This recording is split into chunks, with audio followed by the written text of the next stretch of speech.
Hello everyone, welcome to অধ্যয়ন। আমি অর্ক চ্যাটার্জি, তোমাদের জিওগ্রাফির ফ্যাকাল্টি।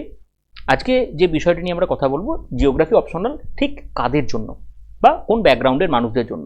বেসিক্যালি অনেকের এটা মনে হয় যে আমি মাধ্যমিকের পর জিওগ্রাফি আর পড়িনি, তাহলে কি আমি জিওগ্রাফি নিতে পারবো? ডেফিনেটলি এই জিওগ্রাফি পড়ার সাথে কোনো সম্পর্ক নেই। তবে হ্যাঁ, যদি জিওগ্রাফি 11-12 লেভেলে কেউ পড়ে থাকে, তার হয়তো কিছু বিষয় কমন আসতে পারে।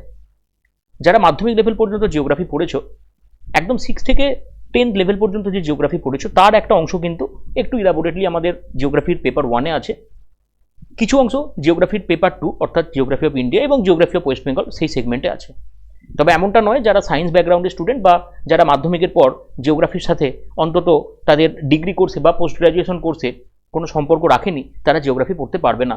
এবং জিওগ্রাফির সবথেকে বড় বেনিফিট হলো আমাদের যে জেনারেল পেপার আছে, সেই জেনারেল পেপারের অর্থাৎ geography of India, geography of West Bengal, এই পুরো পেপারটার একটা পার্টিকুলার অংশ আমরা অপশনালের মধ্যে কভার করছি।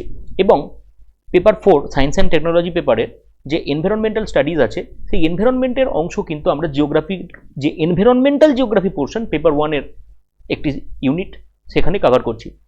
ফলে উভয় স্ট্রিমের ছেলেমেয়েরা যারা চাইছো জিওগ্রাফি অপশনাল নিতে, আমি তোমাদেরকে এইটুখানি অ্যাসিওর করতে পারি, কোন ব্যাকগ্রাউন্ড, কোন ক্লাস পর্যন্ত জিওগ্রাফি পড়া, কোন মিডিয়ামে জিওগ্রাফি পড়া, কিভাবে জিওগ্রাফি পড়া, এগুলো কোনোটাই ম্যাটার করবে না।